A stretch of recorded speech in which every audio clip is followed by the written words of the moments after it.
Yay. Okay. So here we are. I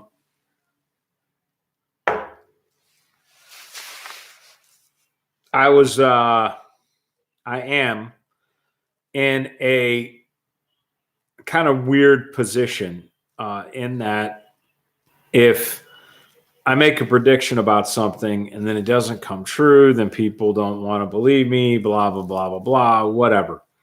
So this whole time I've been kind of balancing and tempering, sharing my gut feeling about certain things too early because enemy always gets a vote. You know, if magically virus mutates, starts dying out, people actually start being good human beings, whatever. There's a number of factors. And that's the thing that the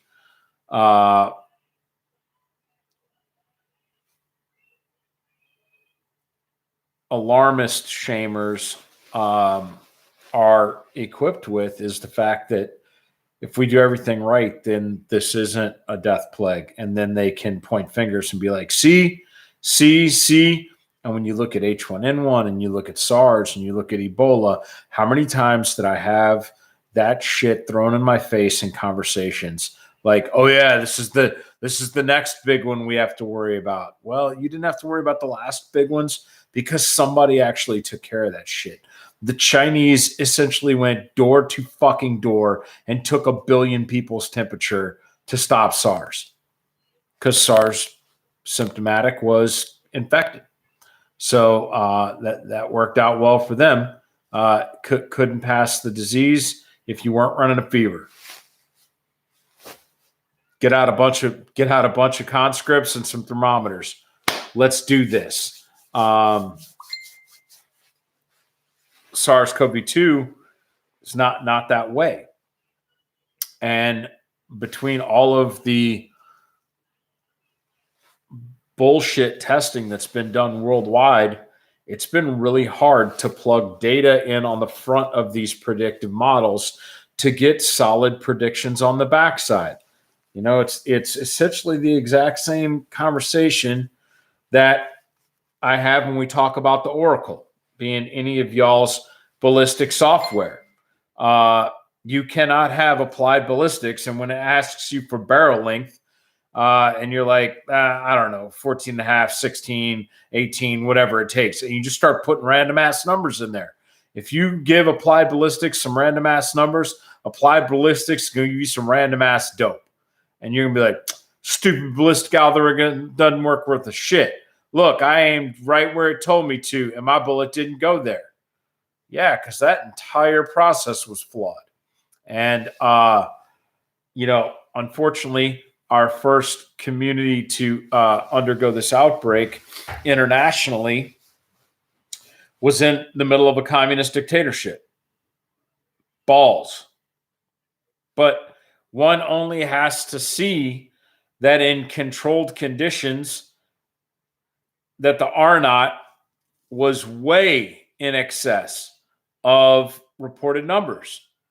There's no way. It's statistically improbable for you to have a country of 1 billion people and have 80,000 people infected out of 1 billion. Nope. So China's numbers, a lot of them were useless to us for predictive modeling. Now, they were good for things like fatality rate once someone was infected, because those are kind of more finite. All right, of all the peoples in this hospital, by age group, by this, by that, that's a known quantity. And so that's why the case fatality rates were based upon probability of the individual dying, not numbers of individual per 100,000, which is how we track fatalities in the United States. So they used a completely different metric that isolated and eliminated some of the, there's people out there that are probably sick outside of what we can see. So they grabbed up a swath of people and said, this is our case study. all of these people. And out of this group of people, this many people of this certain demographic lived, this many people of this demographic died. This is how many were serious. And so they took a more controllable number. And that's why people will use the Chinese CDC studies to kind of figure out, the ages and all that. But they're not going to use the reported numbers to determine total numbers of casualties. Chinese, as I said, actually, I think I said it on Landfair's modcast. The Chinese are just now getting in and starting to take serum off of their population to kind of figure out statistically what exactly happened here. And it would not surprise me if they're in the tens of millions that were actually infected, fought it off in their house, lived, got infected, asymptomatic, got infected, were only a carrier, whatever.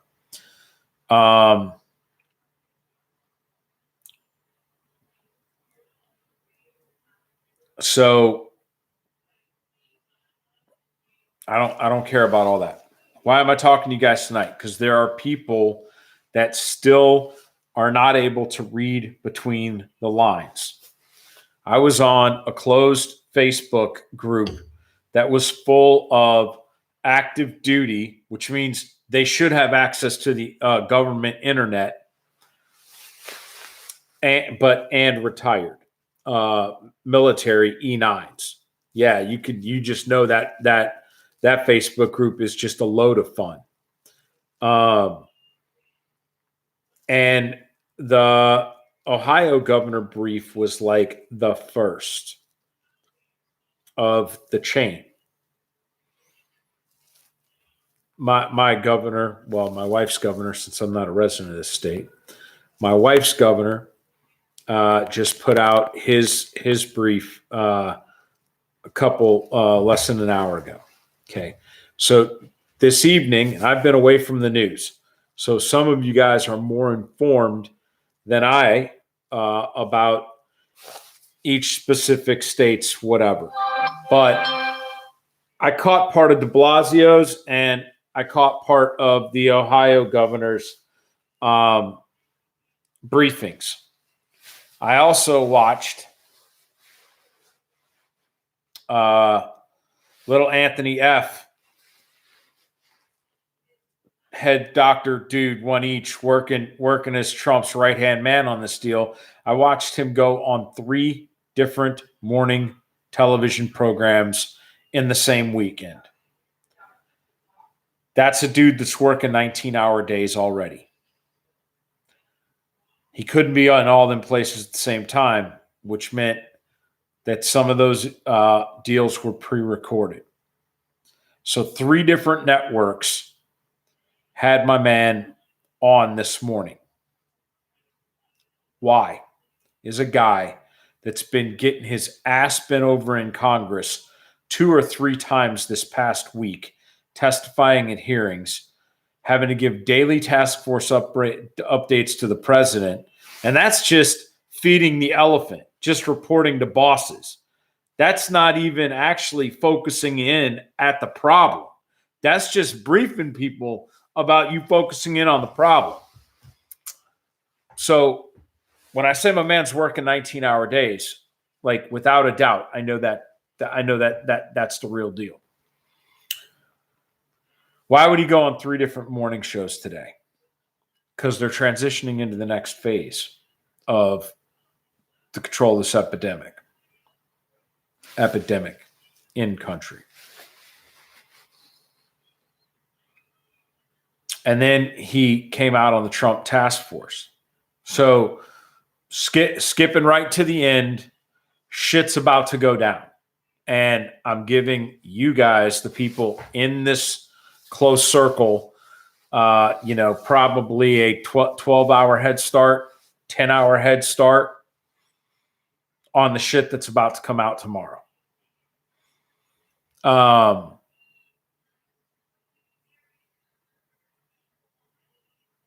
So I've been reading between the lines, and I've had some help. I've had some people reach out to me with some, I heard from a herd third, fourth, fifth hand information. I'm like, hey, if someone heard directly from somebody in the Pentagon or whatever, then I would consider it. So I had this outer ring, and some of that could be circular reporting. If you don't know what circular reporting is, it's where multiple people are telling you the same thing, but they all heard it either from each other or from other people. And when you're trying to confirm what a source is telling you is accurate, you try to get corroboration. And if the original person of the rumor is only one person and they made it up, and then they told somebody and they told somebody and they told somebody, and you find out about it, and then you try to confirm it. If you ask somebody else, you didn't confirm anything because both of these dudes heard it from the same dude. So it's not confirmed information. Your second source is not good because it's tainted from the same info line as your first source was. And I'm not going to come out here and be alarmist and put my personal and professional reputation on the line just to give y'all a little bit of head start, especially if I think that it's something that is of a national security nature. I'm not going to say anything at all. I'm just going to let it happen. But there's enough open source out there that without me being able to get a good, any good second source confirmation on this stuff, there's enough open source out there that I'm like, yep, I am willing to put my reputation on the line once again and give you guys what I think is going to happen. So how did I get to these conclusions? What are my conclusions? My conclusions are that tomorrow in the AM, there will be a press conference that will be conducted by the task force and or the president of the United States that will be announcing whatever word you want to use, quarantine, lockdown, cool down of the United States for a couple of weeks. The numbers that we were seeing out of Europe, and then where they were at dictate such. If you want to see a little bit more about waiting too long, I suggest that you Google the governor of Ohio's briefing, because he briefed it like a man of science and not a politician.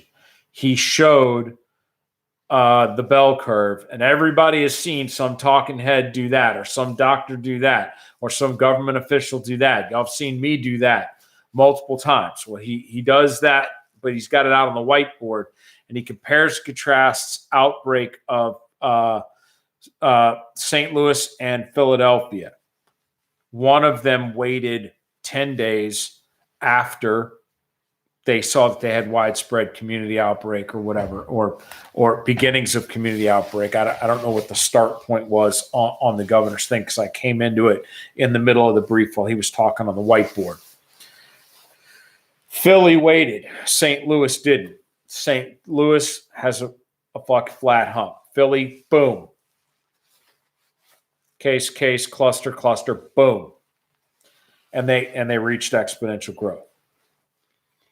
And so that's not theoretical math model. That's whatever. Like, that's the difference between mandatory social distancing 48 hours after you realize the cat's out of the bag, and mandatory social distancing 10 days after the cat's out of the bag. So the case numbers today show that we're in the 10-day window. Where Italy is now, they were at similar nationwide case numbers to us 10 days ago. And today they lost 360 something people in a single day to death. And they are a tenfold increase. So they had 2,800. I think we're at 23 or 2,500. And they had over 25,000 today and 368 dead today alone. I have heard, have not confirmed, that the overwhelming of their healthcare system is now to the point where they are no longer taking in new patients. So if you or your family member or your loved one goes into respiratory failure or respiratory distress and you go to the hospital seeking advanced intervention, they won't even in-process you anymore. 3 days ago, they were leaving your ass in the hallway when you coded. And they weren't even sending a crash cart team to try to keep you alive when you were in the hallway or the wherever, because they're so overloaded to capacity. 3 days before that, 2 days before that, five days ago, I believe, 5 or 6 days ago, is when they started triaging and taking the young that needed ventilators and making the elderly comfortable. And that led to, we'll make them comfortable. Oh, they're crashing. Let's go to try to save their lives. Turned into, let's make them comfortable. Fuck, they're dying in that room. Wait till they die. Clean them out. Put somebody else in that room. So when you see the case fatality rate of 7%, that's accurate case fatality rate. That's not the case fatality rate is up here because the reported numbers are so far behind. And as more reports come out, the case fatality rate's going down, down, down, down. No, that is above the average COVID 2.3, which we think is probably based on all the untested people around 1%. That is what happens when a 1% properly treated population. We did everything for them, and you know what? 1 out of 100 are just going to die. 2, too many people catch the bug, and they all get sick at the same time. 6 more died that were absolutely preventable deaths. And so that's where Italy is. That is where other parts of Europe are currently going. So, it's been brought up, Italy didn't have closed borders. We did, yada, yada, yada. All that does is get you to the starting point of exponential growth. It doesn't matter if 350,000 Chinese came back in after the new year to an open border in Italy and created a bunch of different hot spots all over the place. It would have made disease tracking in the beginning for those guys a lot more difficult. But at the end of the day, it doesn't matter how we got to where we got. We're at the same number that Italy was 10 days ago. Where Italy is now is where the United States of America will be in 10 days. But on an order of magnitude larger, because we're an order of magnitude bigger country. Proportionally, not order of magnitude, excuse me. Proportionally larger because we're proportionally larger. So when the shit goes down tomorrow, don't be like, wow, can't believe they're doing this. I'm already hearing it today. Back to the Sergeant Major group. Sergeant Major saw the governor's shit. Started dropping F-bombs in there. And man, this effing guy, all he's doing is fucking over small business and blah, blah, blah, blah, blah, blah, blah, blah. Flying off the handle. Well, first off, I know he's retired. Because if he was active duty, he's probably already gotten emails over classified networks advising about what the next phase or the next step is. Because depending on where he's assigned, he may or may not even be part of it. So the dude is obviously in one of the earlier steps of this grieving process for us, for our nation. So he was in denial, and now he's in the anger phase, and he's lashing out at this governor, being overly alarmist. He's lashing out at this governor because he's an alcoholic, because he's a retired sergeant major, and all the liquor stores have shut down. When the governor, under a state of emergency powers, has suspended the sale of alcohol or whatever. He's pissed off because his paper facade of normalcy and reality is collapsing around his fucking all around him. And he's stuck in a trance. And he's unable to understand. This retired professional military man in a room with several thousand other retired and active duty professional senior enlisted E9s. And he is just losing his shit about the governor. And I just kind of like, somebody doesn't have SipperNet. Somebody doesn't have the high side. Because if you don't realize that all you did was just to get a peek behind the curtain and see what's up at Oz, if you don't understand what happened with the military stop move this weekend, which had been talked about in that Facebook group, dumbass. I'll call them quota hires. People that were not hired because they were the best. They were hired because of quotas. Getting on there. But what if one of my soldiers is on leave and blah blah blah and you know whatever. So people had been referencing this document that had been sent out, and I think it was FOUO. And it was just complete shenanigans, right? So this guy is too old, too boomer, too drunk, too whatever to figure out the correlation. So I've got unconfirmed text messages coming in warning me of the impending thing that I'm getting to. I've got the DoD travel ban, which sets the conditions to make the next thing possible or help it along. Reduce friction, whatever. I got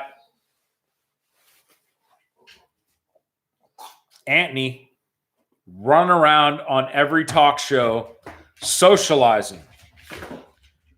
This whole time, I've been telling y'all, the government telegraphs what they're going to do by saying this is possibly what we're going to do, but they've already made their decision to do it.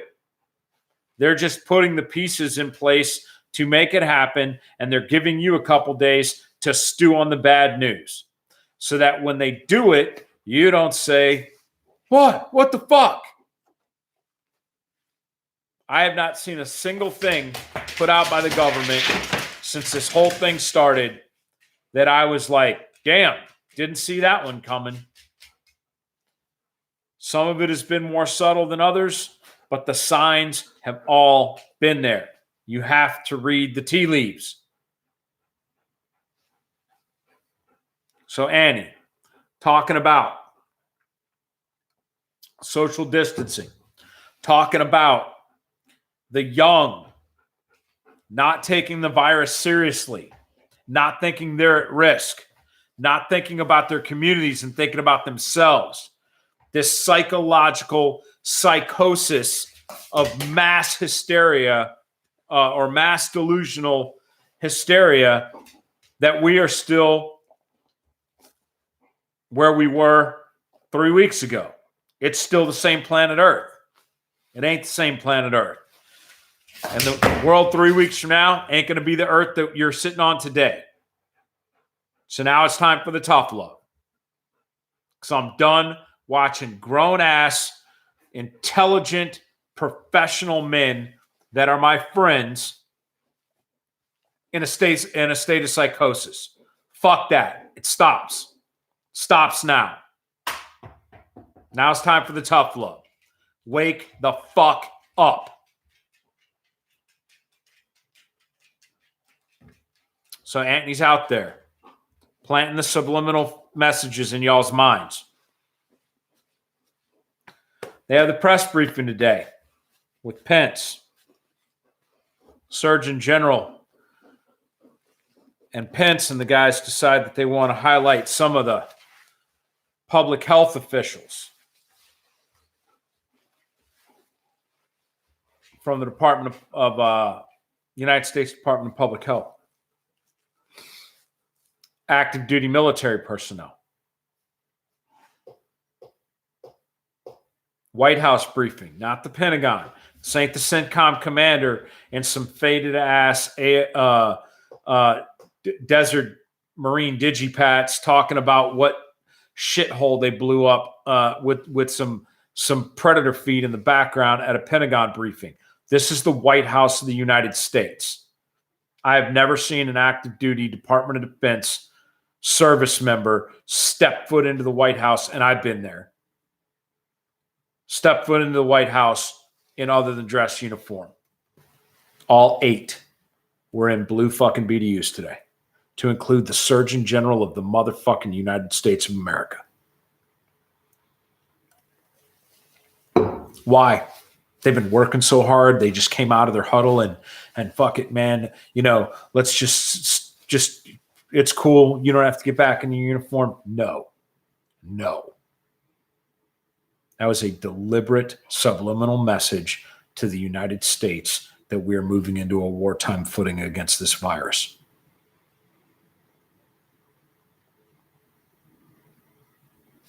They brought 8 active duty service members in their uniforms behind the President of the United States on national television today. They weren't wearing plate carriers. They're fucking pogues. And it's a pogue-ass uniform. I thought they were fucking Coast Guard at first. Until I saw the Surgeon General and I was like, oh. And then I saw the 4-star and I was like, oh. And then I saw the 3-star and I'm like, the fuck is going on here? Why all the generals and admirals and the Surgeon General of the United States in BDUs? And then I was like, ooh. Before the press briefing was over,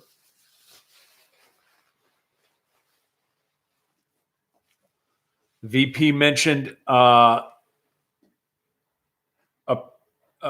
briefing tomorrow, and that more information and more guidelines were going to be released tomorrow.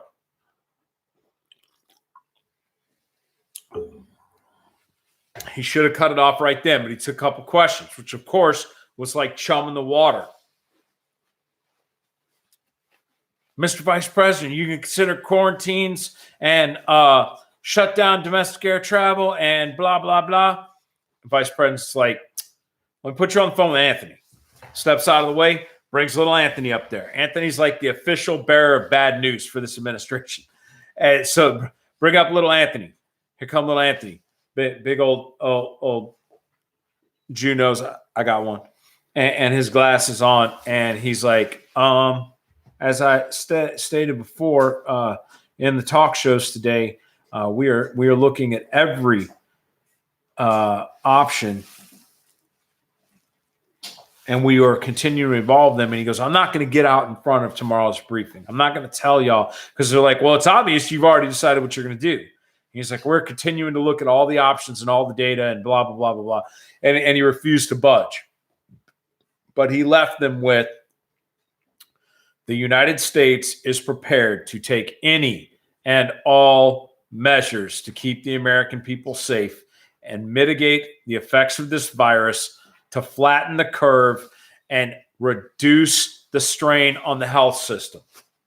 All right, 30 minutes for me to give you the background to where we are right now. Tomorrow, I anticipate they are going to announce either a phased by geographic region, phased by time, or a time drop dead date like they did for Europe, a drop dead date where they are going to ground elements of all domestic air travel in the United States. They're going to ground it. Everything, all stop. They're going to shut down all the airports. They have pushed to rapidly force people that are in this denial, groupthink, normalcy biased, confirmed by social media confirmation bias, denial about what is going on. So they're going to tell them, no, you can't make bad decisions like go to the fucking bar on St. Patrick's Day. You can't do it. And I think that they're trying to leave as much of that, and I think it's politically motivated myself. If you push the decisions down to the state level, then the decisions don't come back at the federal level, like, say, in an election. So I bet CDC has their updated guidelines for communities, and then the jurisdictions are deciding whether they want to implement the recommended CDC guidelines, whether they want to go further than the recommendation of the CDC guidelines, or whether they're going to ignore some of the CDC guidelines. And we've already seen a bunch of governors today, even if they were already in states of emergency like Washington, putting out updated guidance. Vegas is shut down.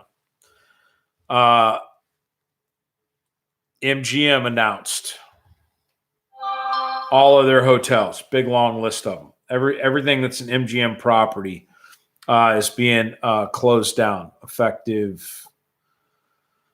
Where's the message?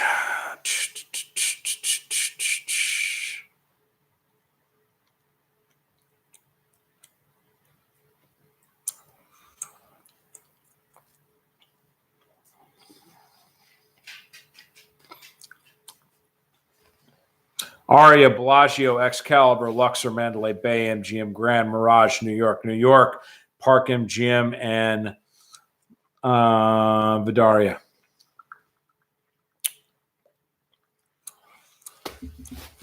Colorado.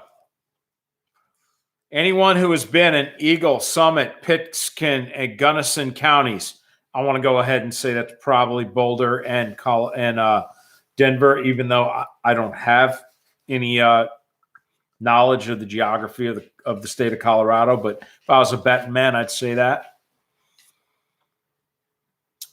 Whoever has been there in the past week should minimize all contact with other people, whether or not they are experiencing symptoms. Specific recommendations here. Got a link. Colorado Department of Health.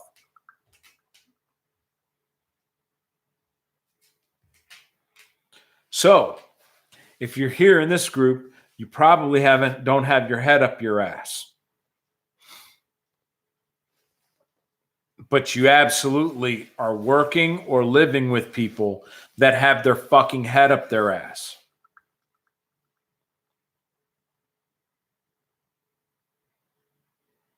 So here we are. Do I know when the travel ban's going to happen? Do I have any inside information? Has my buddy that's a federal air marshal violated his security clearance and non-disclosure agreements and text messaged me on the side? No. Because if they had, as a former security clearance holder, I'd have to shut the fuck up and just let this shit go down. But the fact that I was able to piece all this together on my own means I'm not encumbered by anything. Because nothing that I saw or read or whatever was in violation of any NDA that I took. because it's all fucking shit they've been coming up with on the tip, you know? So tomorrow morning, the federal thing's going to go down. De Blasio, sorry. He had his shit right around the same time as Ohio boy did. And I clicked over, caught the ass into his, and they were asking about increased measures, increased whatever. And de Blasio basically fucking kicked the can down the curb, down the sidewalk and said, hey, look, there's some, this is developing. We're working on some shit. I used almost the exact same verbiage. I'm not going to get out in front of the message. When the federal government announces changes to guidelines or whatever, we will immediately hold a press conference following. So leads me to believe that even snake backstabbing fucking liberals have probably been given access to classified pre-briefed information and basically told, if you fuck us, if you leak this early, we will cut you the fuck off. And so they want to be able to talk about it. They're being asked about it, but they've been sworn to secrecy about it. So what can you do with that information less than 8 hours before it happens? I don't know. If you're fucking out of town and you got a business trip this week or whatever, I would absolutely rent a car back home from the airport that you're supposed to be taking your return flight to get back to the house from. Because I remember 9/11. And when they took the entire country and went boom and dropped them on the ground, everybody tried to get the fuck home. And you couldn't get a rental car anywhere. So you need to get on the phone with the airport that you're holding a ticket in hand now. Because you don't know, I don't know. We don't know if they're going to give you out till Friday to get the fuck home. We don't know if they're saying, nope, this shit's escalating too fast. Effective 1900 today, we're shutting down domestic air travel. Or are they just going to shut down fucking SeaTac and New York and some of the major areas and then let the rest of the shit go? Nobody knows because we're all speculating off open source information 8 hours before we're all going to know. So the only reason I'm talking to y'all is because one or two of you might now, with this information, be in a position that you can improve your position. Maybe you didn't get an N95 mask. Maybe you didn't get some hand sanitizer because you didn't get the word soon enough. I'm trying to give you the word soon enough that if you have critical travel that you need to be doing, have a plan. If the air system is shut down, the airline system. I'm not saying they aren't going to shut down interstate travel. Let me see your papers. I don't know. Because I'm not on the inside anymore. But I was on the inside long enough that I can read the tea leaves, guys. So if you're traveling, if you're away from home, if you're away from your loved ones, if you need to get home, don't wait until they say,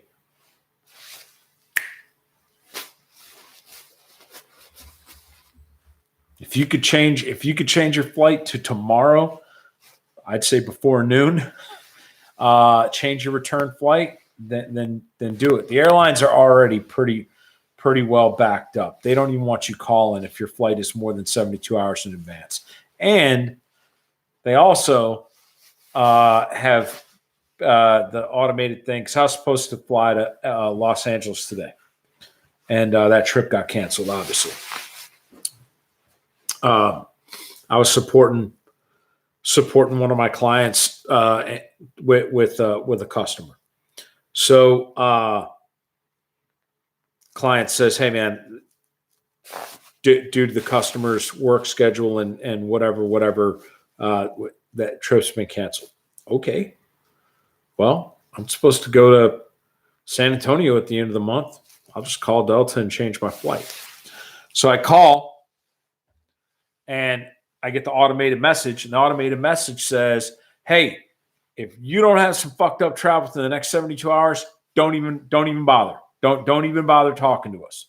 If you do have something within like the next 24 hours and you can't get through on any of our systems, because you can change your tickets online now because they've waived all the cancellation fees or all the change fees, credits.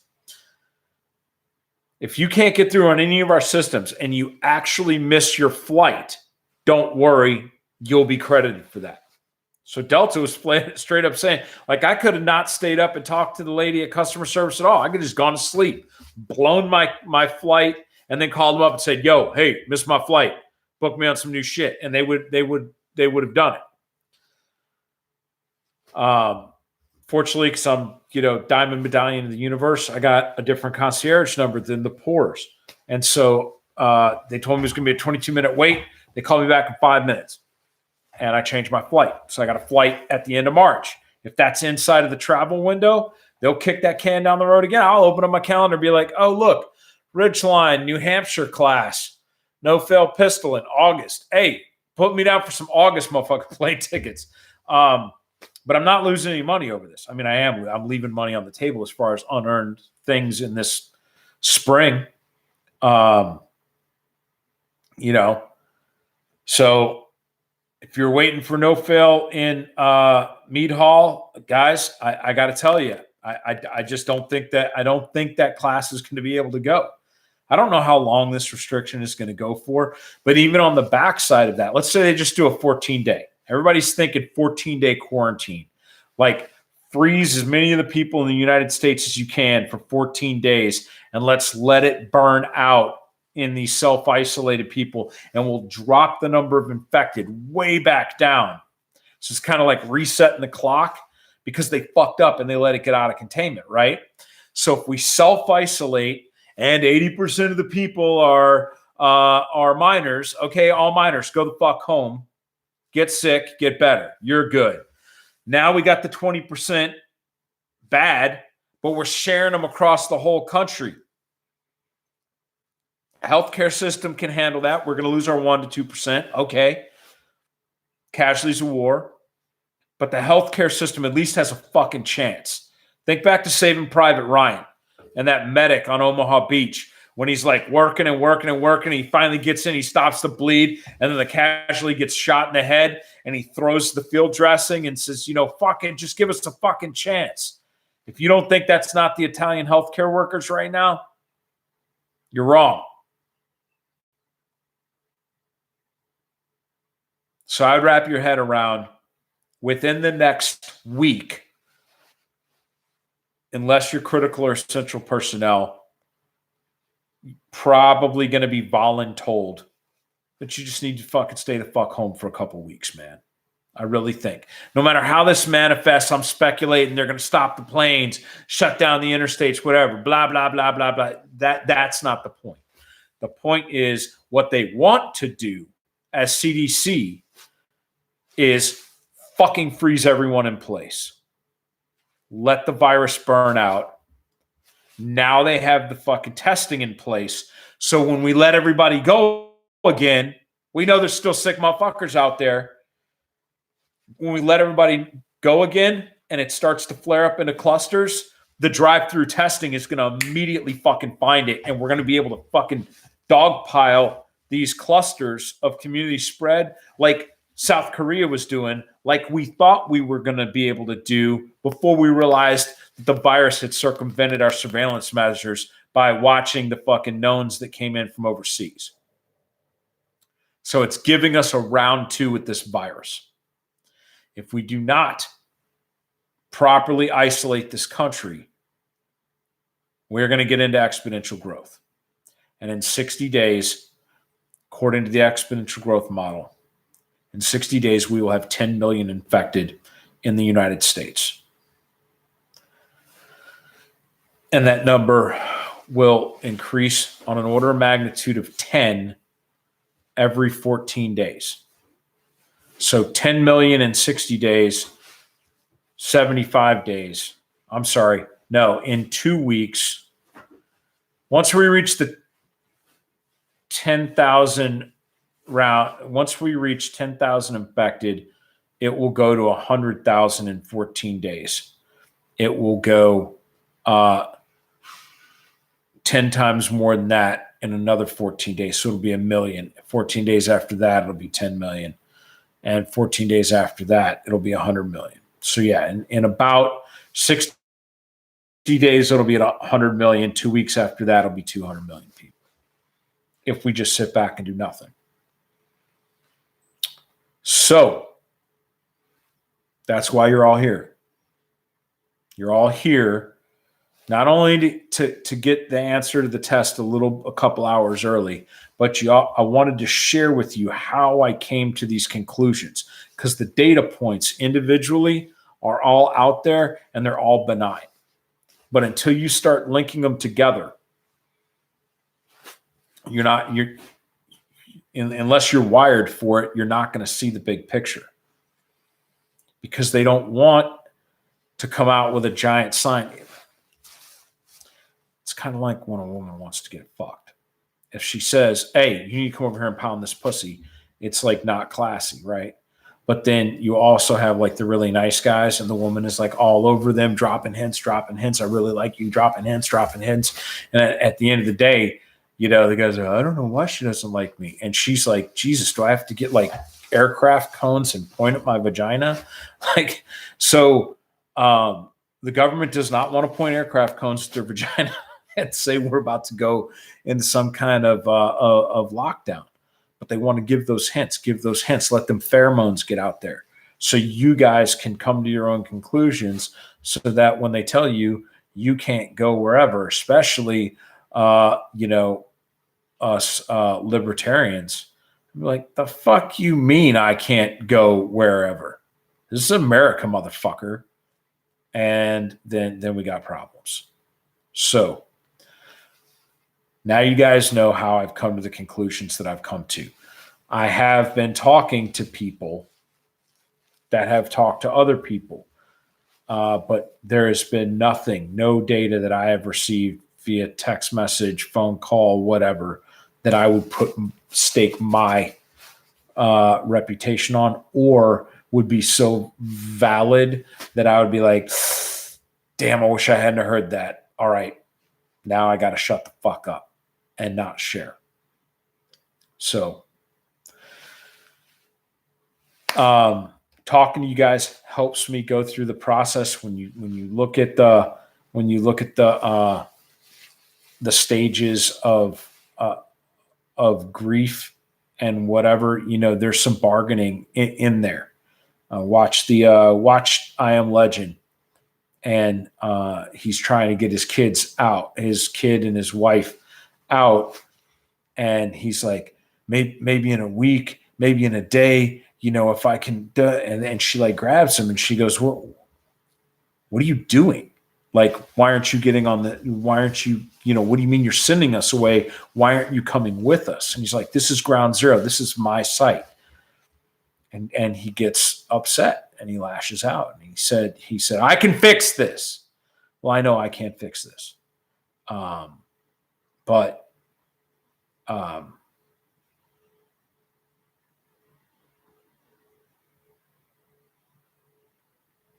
I wouldn't want to know. I wouldn't want to know what I've known and not tell anybody, and then see people that I cared about suffer later and be like, well, maybe if I had helped them understand social distancing a little bit better, or maybe if they knew anything about PPE or resuscitation, they wouldn't have lost their immune deficient fucking aunt or mom or wife or kid. Apparently that's another thing, again, not being widely whatever, but apparently they said some high number, like 40% of the people that are in ICU in Italy right now are under the age of 50. Not 40% of the people in body bags, but apparently the line for ventilators is much more equal opportunity than the line for the morgue. And, we did talk about some of the long-term health problems. You survived and recovered, and your lungs are trashed, or your heart is permanently damaged, and you've got jacked up cardiac stuff going on, and you now have the heart of a 60-year-old man that's had three massive coronaries, and you're walking around waiting to know when you're going to get the next big one and drop dead from a massive heart attack. But you're 28, like that's happened to people, you know. But the vast majority of us are going to get sniffles. So I keep saying sniffles, but we know that runny nose is not an early onset symptom. You guys know what I mean. It's saying you're going to get the dry coughs. It just doesn't sound as funny as saying you're going to get the sniffles. But you guys get the deal.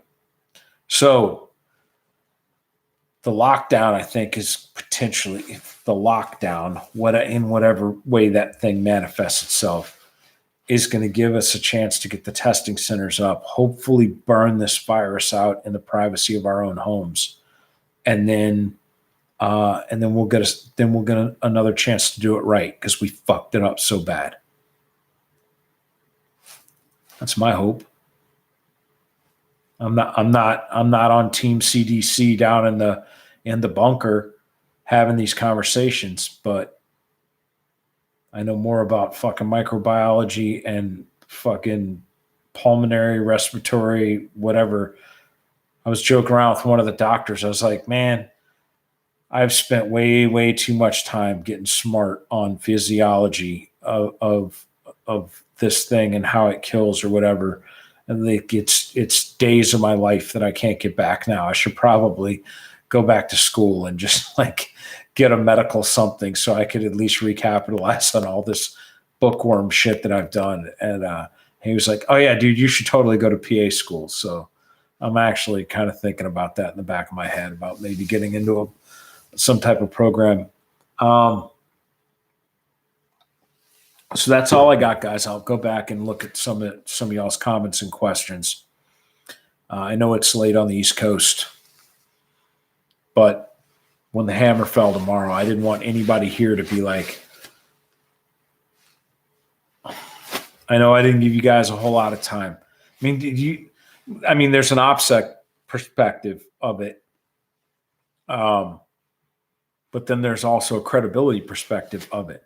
If I started saying the sky was falling back on Thursday or Friday when the military stop move, guys, I'm sorry, that's the other thing I didn't talk about. So the military stop move went out on Friday and its effective date is Monday. So all the dudes TDY got their TDY canceled. Every military business trip everywhere in the country, they're all canceled. Basic training soldiers are not shipping off to their advanced training. Advanced training soldiers are not shipping off to their first ship or their first base or their first post. And they're pumping bullets and training plans at Fort Benning, at Great Lakes, or wherever. And they're telling these cadre, these training bases, they're telling them, hey, you're going to be holding all of the basic trainee graduates for the next 2 months at Fort Benning. Don't send anybody to Bragg. Don't send anybody to Alaska. Don't send anybody to wherever. So our entire DOD is not getting a fresh influx of new troops for 60 days. And I think it was 60 days. I think it's like till May 12th. Okay. So Fort Benning has to figure out, because MEPS is still going to keep pushing. So MEPS is pushing, where the fuck are we going to take this whole 1,000-man class of new infantrymen and Cav Scouts, I guess now? God, I can't even say that. Where are we going to put them? Got to keep them in the fucking base. So when I got word about what the DOD had put out on Friday, and I started reading between the lines on that, I was like, why in the fuck is the Department of Defense freezing everybody in place? And it's like people that are like on PCS move, they're being told, push forward to your next duty station. Hey, you've got 30 days leave en route. The departing unit, so I was in the 82nd, now I'm going to the 101st, right? Fort Bragg, Fort Campbell. I sign out of Fort Bragg. Until I sign into Fort Campbell, I'm the property of Fort Bragg. And it's Fort Bragg's job to push information to me. So I got 30 days leave, but I used to be fucking this girl in my section, and she's up at Fort Drum, right? So I'm gonna go up to Fort Drum. I would never go to Fort Drum chasing pussy, by the way. But I'm gonna go up to Fort Drum, and I'm gonna tap that ass, whatever. Fort Bragg, it's their responsibility to call me and say, "Hey, I know you had 30 days of leave, but you need to report to Fort Campbell."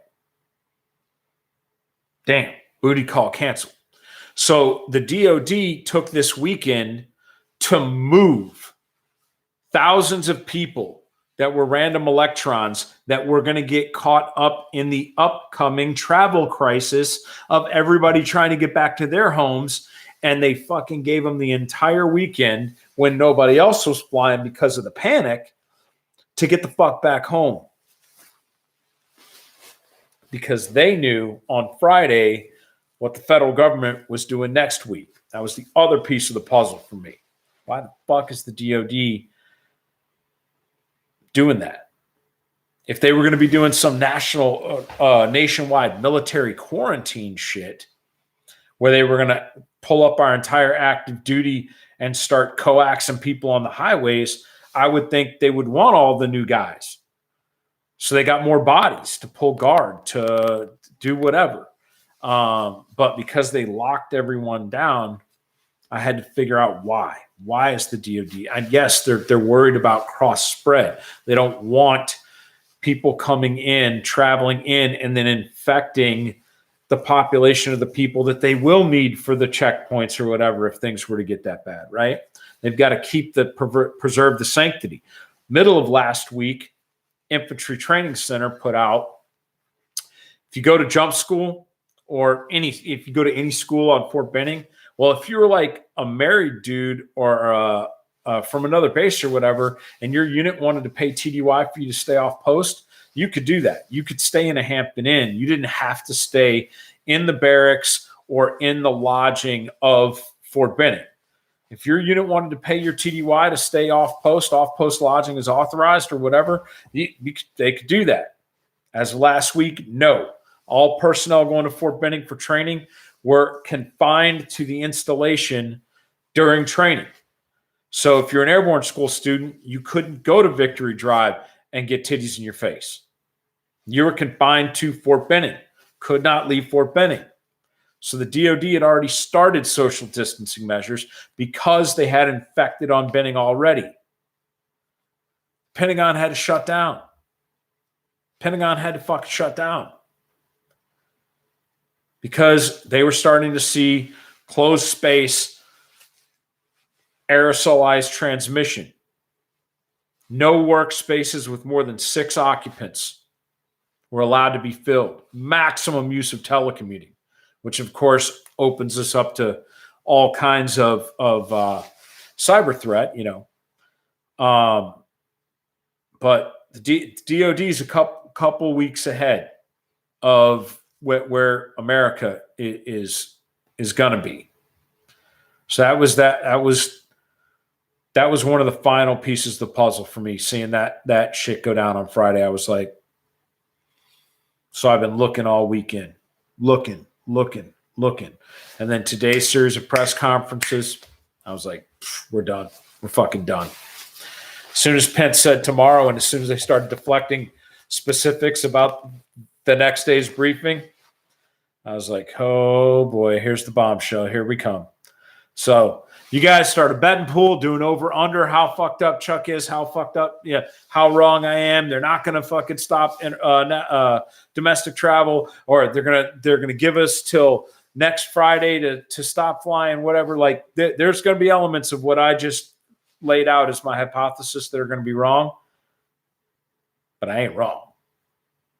Shit's going down. We're into the next phase of this outbreak, guys, to prevent exponential growth. So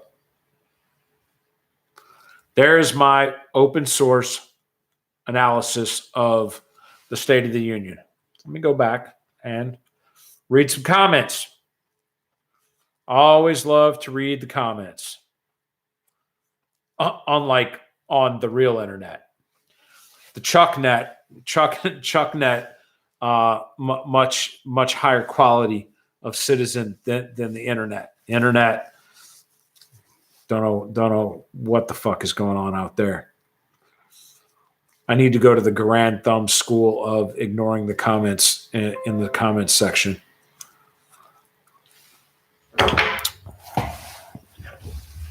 All right. Tom Morgan, first.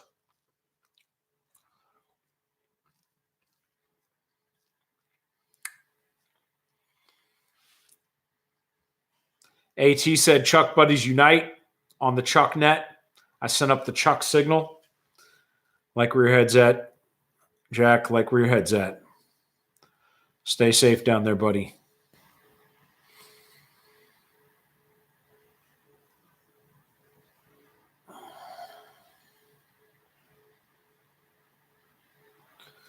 Cody Kraft is asking about the Finn gang back in the band days. Is it worth getting kits with batteries and such?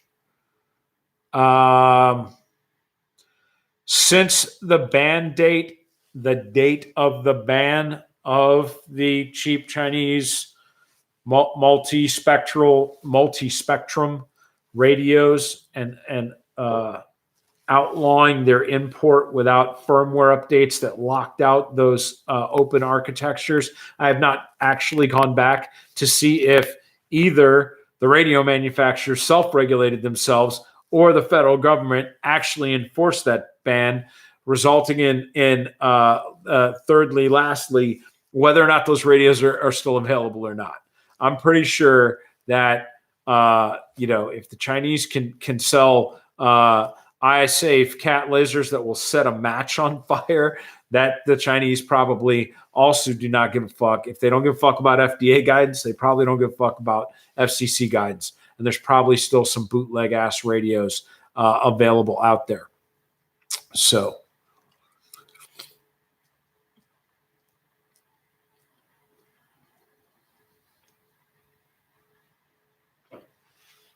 Chuck's beard came back with a vengeance, and my fucks did not. Yeah, I just haven't shaved since I came out of quarantine.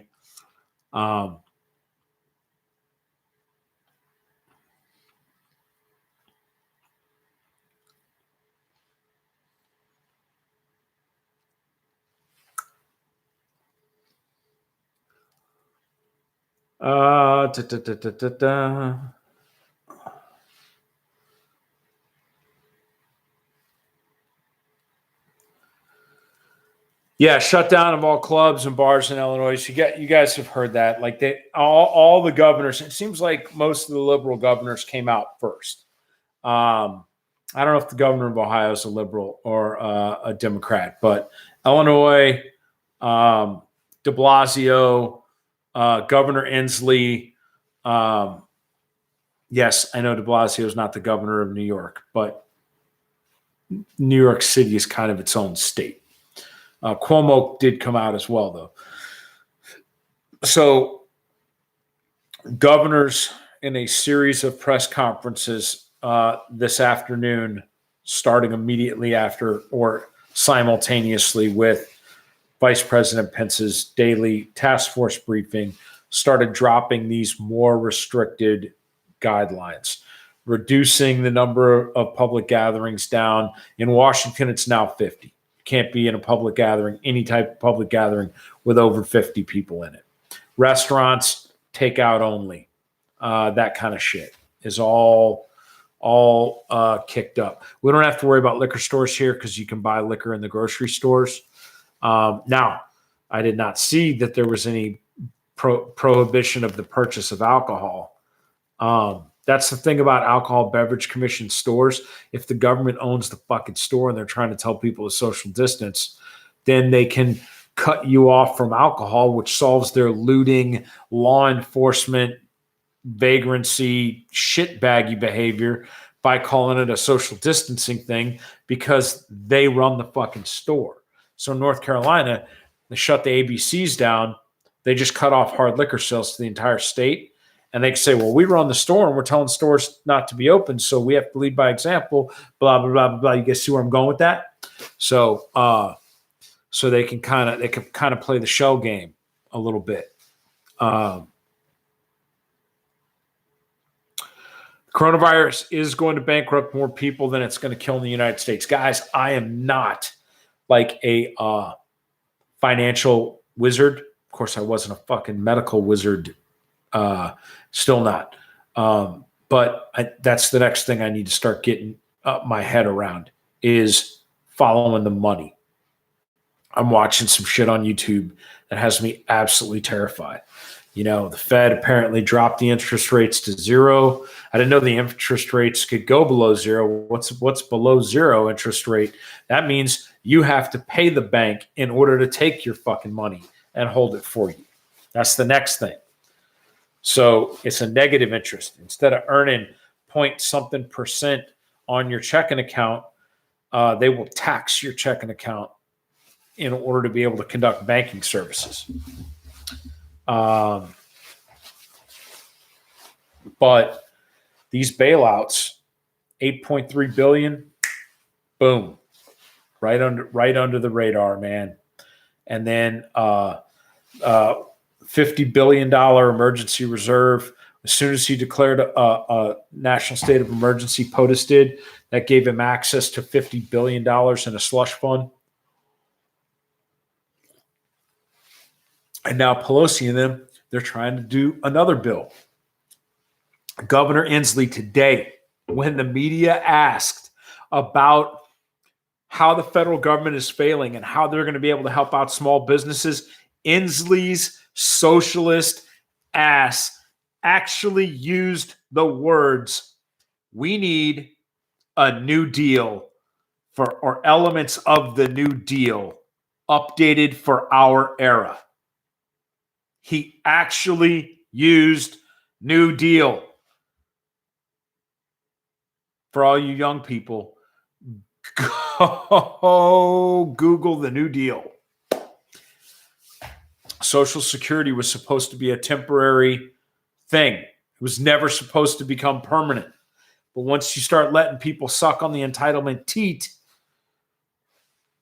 we bought the Ponzi scheme that we're in today. Chicken in every pot. The New Deal. Yep. FDR.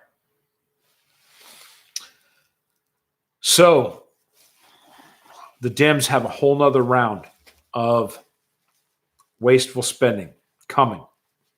And there's only a couple of conservatives that have the balls in Congress to stand up and be like, wait a minute. Y'all got $58 billion right now. How about we spend some of that and then we can come back and talk about, because all of the proposed stuff for the conservatives, tax cuts for this, business breaks, low interest loans, whatever, the Democrats are saying it's not down low enough.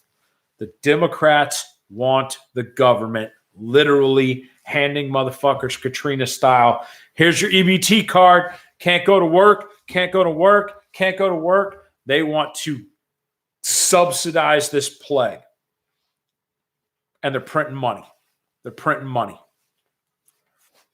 So we could see hyperinflation coming. I don't know. I don't know shit about global finance, whatever. But I know that there's a lot of people that sound pretty intelligent, and I don't know enough to like poke holes in their theories, that are saying that hyperinflation could be in our future based off of the reckless debt that we're rolling right now, because it's too big to fail all over again. Because now it's every business, it's everything. because they're going to tell these people, don't come to work. Well, who the fuck is going to pay them not to come to work? The small business owner? What does he get for that? So that's the big fight right now is we all agree we got to do this for safety. Who the fuck's going to pay for it? If they don't come in and if they tell those small businesses that they must pay those employees to not work and they cannot charge them paid time off, because that's not fair to make them take vacation days for this plague. And it will exceed most of their vacation days anyway. Then how do you keep that business that is making no money and still paying all these bills from just imploding? You're the one that said people can't come to their business and do whatever, hence the bailouts. So you'll see a lot on the political side coming up about the financial whatever. And there are people that are very, very concerned that the virus as a whole is going to crash the entire global economy into a depression, like recession to global depression over, like heavy chemo radiation therapy to kill the cancer kind of thing. Yep, we stopped the COVID, but now we have no hair and fucking we're all fucked up and like that. So we shall see, gentlemen. We shall see. I did see that Dr. Campbell's on Fox and Friends this morning. Matt Dropko letting that know. You guys follow the channel. You know that Dr. Campbell is one of the most even keel, very pragmatic about the situation, only really kind of throws in his opinion, but then quantifies it when he sees elements that are just that are not, they're not doing what the right thing is. Most of the time it's just data and explaining the data, whatever. So if you're not following Dr. Campbell and you follow me, you need to follow Dr. Campbell on YouTube.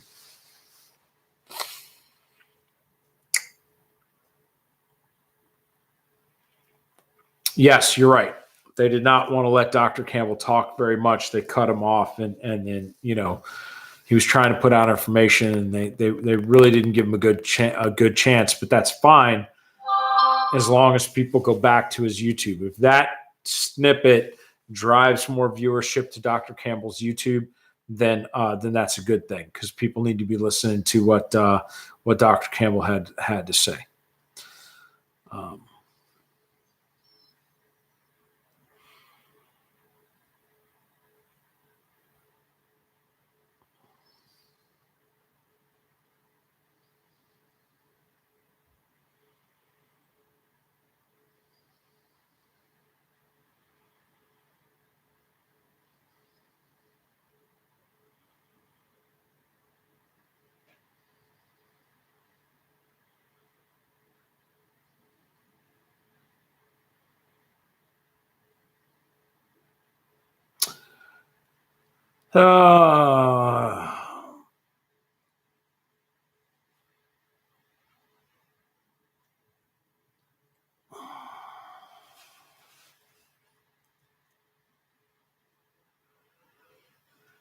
Evil Trouble says he's monitoring a website that has county level U.S. data on COVID. Are links allowed?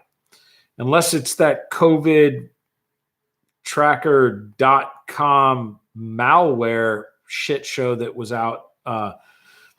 Guys, there was a Trojan attack that was saying that it was a link to the ArcGIS John Hopkins University study, but it was actually going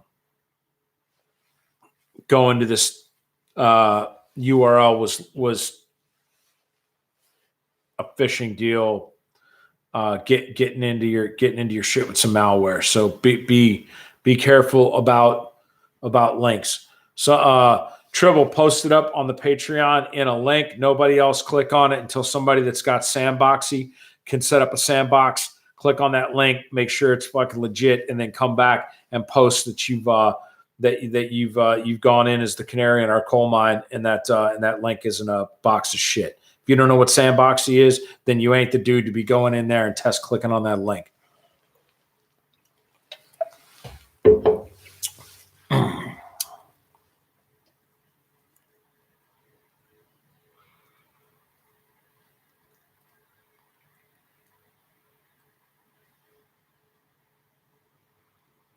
J-Dub. Love adding some extra data points, guys. We have 5.5 times the population of Italy. So a bunch of other random factors, population density, age, blah, blah, blah, blah. Just from a mathematical standpoint, we would be losing, if all other things were equal, we'd be losing 348 dudes today, 10 days from now being today, as Italy did. So, you know, five times 300 people is like what, 15 grand, 1,500. So yeah, we'd be losing 1,500 people a day, with that number increasing on a factor of 10 every 14 days. So there you go.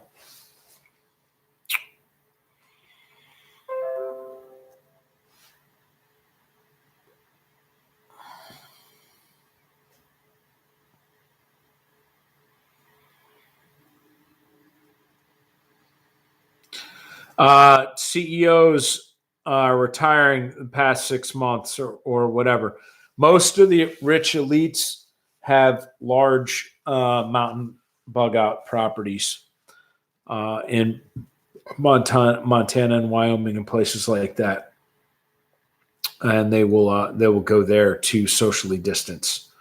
If they're living in one of the population dense Seattle, California, whatever, if they haven't spent, you know, $1 gazillion on a subterranean bunker local, which they probably also have, but who wants to live in a bunker when you can live on, you know, freaking Kevin Costner's Yellowstone Ranch or whatever. So yeah, you'll probably see some of the elites have probably already quietly moved themselves out into the country just to get away from the bug.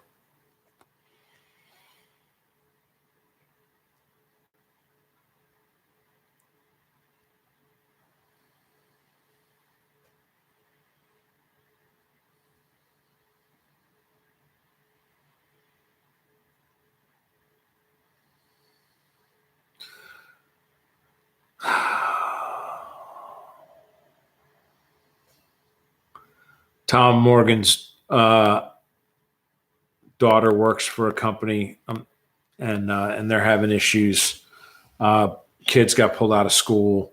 Boss said, "Not my problem. Hire some strangers to watch your kids," and it's a shipping related deal, but they don't have any PPE, and they're handling all this stuff that's been out there in the environment. So bad news, guys. Bad news. When am I going to go on Joe Rogan? I know Pat McNamara got to go on Joe Rogan. I want to go on Joe Rogan. I like Joe Rogan. He used to, man, I remember. Okay, quick Chuck story, because there's 88 of you guys, and y'all have been good for coming in and listening to all the bad news. So you got to put yourself in the situation. We're in this bombed out, not really bombed out, but yeah, it's fucked up Russian building. One of the few freestanding buildings on Bagram Air Base. It's early January or whatever of 2002. And this room that we're in, it was the room that like they tracked bin Laden up into Tora Bora and shit, right? The guys that were there before we were. And we're watching the Super Bowl. But you had it on AFN, but AFN had like this stupid bunk ass suicide prevention, don't drink too much commercials. So AFM took over the airwaves, and they don't allow like regular commercials. Everybody knows Super Bowl commercials, the shit, right? So, but we also had a feed coming over satellite back from fucking North Carolina. So we're watching the Super Bowl on these two different TVs. But this other feed, it was literally the television of the guy that was on like the night watch and the jock. And so like we're watching the Super Bowl and we're getting the cool, funny Super Bowl, commercials. But then the Super Bowl show came on. And the Super Bowl halftime show was stupid as fuck. So my man clicks the channel over to Celebrity Fear Factor, where Joe Rogan's got some titties hanging off some shit and eating some nasty shit or whatever. And we're there just like blasting it up on the Proxima projector up onto the wall. And we got Joe Rogan and some fucking Fear Factor titties all up in the place. But then my man would switch the channels and we had no control over anything because it was just a live feed coming from North Carolina. And finally somebody's like, somebody get on the SATCOM and tell him to stop changing the goddamn channel. It was amazing. So the even before the UFC thing, remembering Joe Rogan as the host of Fear Factor is some good late 20s memories for me. And he provided the titties in a country decidedly barren of the good titties. So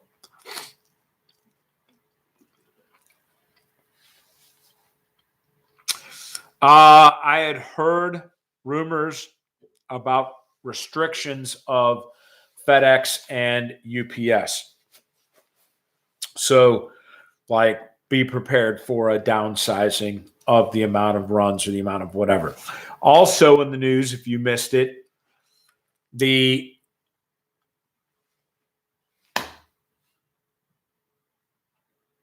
whoever the governing agency is that says that the truckers got to fucking sleep, like whatever. Whoever put the limits on the truckers about miles going in the way station and, like making sure that they're not out there fucking smashing people off the road, all cracked out on meth or whatever. Yeah, they waived all that shit. So truckers can now run extended miles for extended hours because they understand the supply chain issues to keep this country running. And the truckers are gonna, they're the heavy lifters. Our nation's, as supplies start to get to the ports, getting those supplies from the ports or from the factories that are critical, getting them to distribution centers in whatever phase we're calling this, moving into phase 2, in phase 3, whatever. So that was broadcast that it's full boat. Now, does that mean they're going to start selling 25 milligram mini thins back in the truck stops again? I sure hope so, because that shit was good crack. I miss it.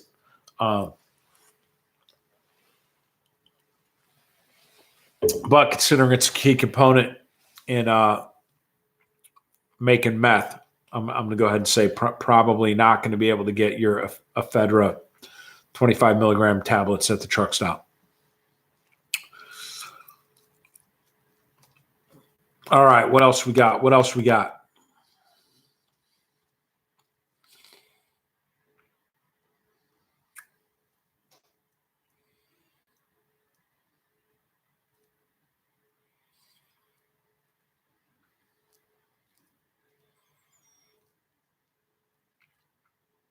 Apparently there is a ventilator stockpile, but it's not enough.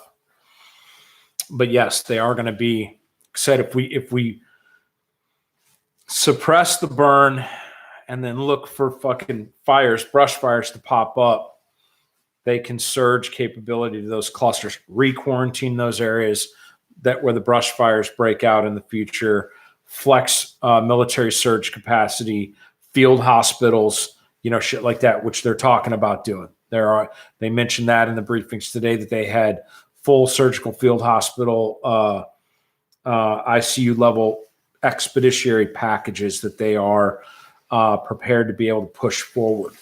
So if people start dying more in one area than another because the elderly population, temperature, or whatever. At the federal level, if they see a spike in critical care need that is beyond what the others are, they're willing to throw probably DoD medical teams, caches and FSTs and things like that at those problems with additional equipment, but still not going to be enough. At some point, we're going to exceed our healthcare system. It's just everybody agrees on it. It's just how far over max are we going to exceed our healthcare system? I mean, unless it just becomes the best citizens that they've ever been, and we all go in our house and chill out for 14 days. We haven't talked about bandwidth usage either. The entire country gets online. I think we probably need to prepare ourselves for some serious lag on Xbox. VTCing, all the Zoom, the live stream, the link, all these connectivity, webcam type stuff like that. Like, it's a real thing. All joking aside, anybody that's a night owl, if you hit that speed test, that thing is way smoking better at 10 o'clock at night after all of the kids have gone to bed than it is trying to do some shit at peak time at 6:30 or 7 p.m. in your neighborhood. Well, unfortunately, during the day, that is also usually the case, that in your rural neighborhoods or whatever, where the pipe's coming off the main line and then getting shared by your whole block or whatever, when everybody else is at work, if you're retired like me, you get them pimp speeds in the middle of the day while everybody's working, and you can go beat up all the kids.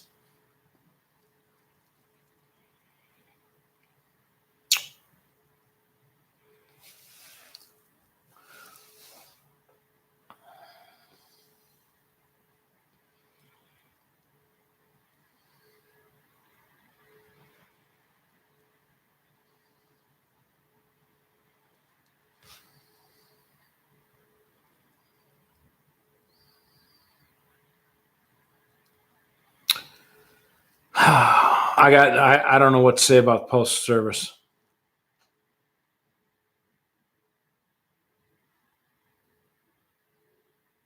Pornhub stock through the roof. Somebody on Facebook said earlier tonight that they had thrown their P drive away from their days over in Iraq and shit. Back in the day, had to digitize that shit, put it on a hard drive. If you had a good S6, they'd make it the P drive, and you could actually go and get on your work computer and open up the P drive and watch titties. I kind of think people lost their jobs over that shit too.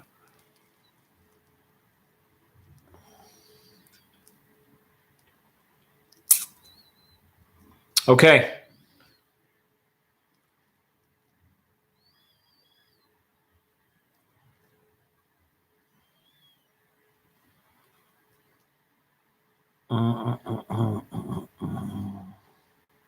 Joe K, what did I miss?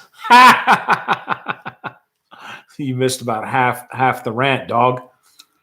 Man, you guys were just typing the fuck away while I was talking.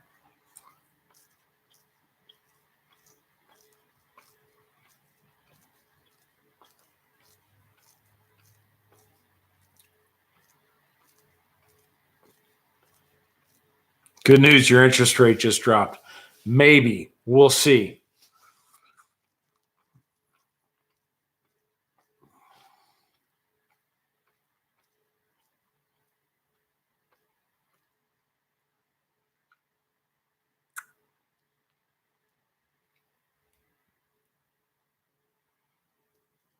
Somebody was talking about medicine, 2,000 milligrams of vitamin C. Okay. I don't like to give medical advice. Do your own research. But I did get a message from somebody today saying to avoid NSAIDs, which is your Motrins, and to stick to like Tylenol for fever control that the NSAIDs have some type of negative effect. And then when we did the board panel and Mikey G was talking, they were talking about using steroids. And they said this person, and they did not qualify where they got the data from, but they said avoid using steroids, that the Chinese did, and that people that the patients that they put on steroids either did not do as well as the patients that did, allegedly. So apparently more of these case studies are starting to come out, some of them peer-reviewed, some of them not. I think the side effect of taking the Motrin was that the illness lasted longer on Motrin, the fever and everything. If you're like one of the mild self-at-home people, if you were taking Motrin to cope with the fever, you had fever longer than if you were taking your acetaminophen or whatever. So unconfirmed, not giving you guys medical advice, telling y'all what I heard so that you can go do your own research. So you guys look into that. Sam, Mikey, somebody, see if you guys can find some data on that and post up a link or something on the Patreon page. The COVID portal, if you will, so that we can share this information amongst each other. Tribble's talking about the vitamin D. Yes, the vitamin D. Vitamin D is fat soluble, which is why Tribble in the comments says take it with your fattiest meal a day. You can't actually OD on vitamin D. It's not water soluble. Max dosage for a person is 4,000 IU a day for the average adult male. Okay. I will say that number because that's what I was told directly by a medical professional. But the case studies on vitamin D and its prevention of developing respiratory illness, it's not a medicine you take. You don't high dose vitamin D when you feel pneumonia or bronchitis coming on. You low dose, not mid dose vitamin D when you think that you're in threat of developing a respiratory, and less people that were on a mid-dose vitamin D regimen got it than those that were on a high dose once early onset symptoms came up. So I've heard 2,000-ish IU a day or a mid-dose vitamin D going to be less hard on you with the needing of the fatties. But again, not medical advice, telling you what I've heard. Go do your research. Okay, MedCram talks about the vitamin D. I think that's specifically where I got that, where he actually looked at the case studies between high dose at moment versus low to mid dose on board. So go check out the MedCram on that. Get it from the doctor. Don't get it secondhand from me in case I fuck something up. Pointing you guys in the right direction. Not a cigarette butt can be found. Oh, Tom, that must have been in the part where I was talking about all the basic trainees that ain't going to their first duty station. Okay.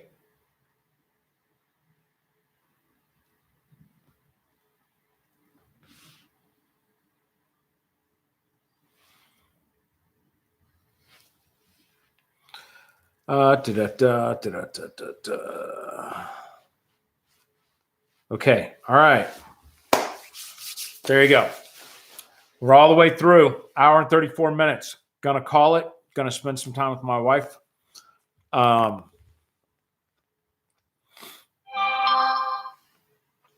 Most of you, it's probably too late to do anything. Hearing it from me or hearing whatever the real deal is from the VP, the president, their token bad guy,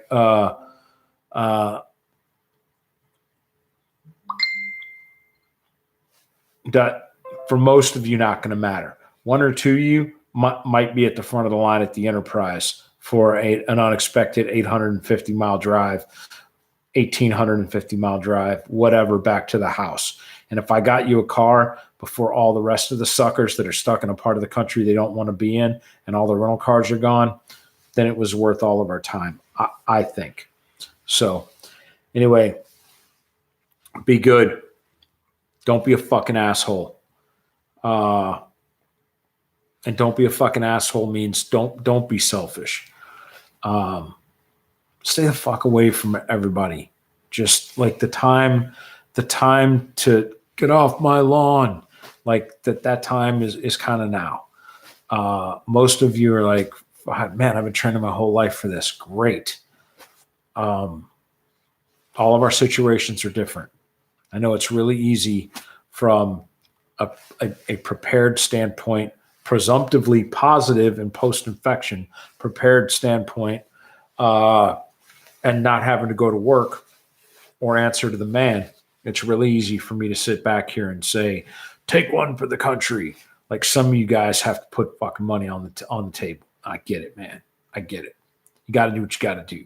In that case, then it's PPE, then it's cleaning your shit, not touching your face, washing hands.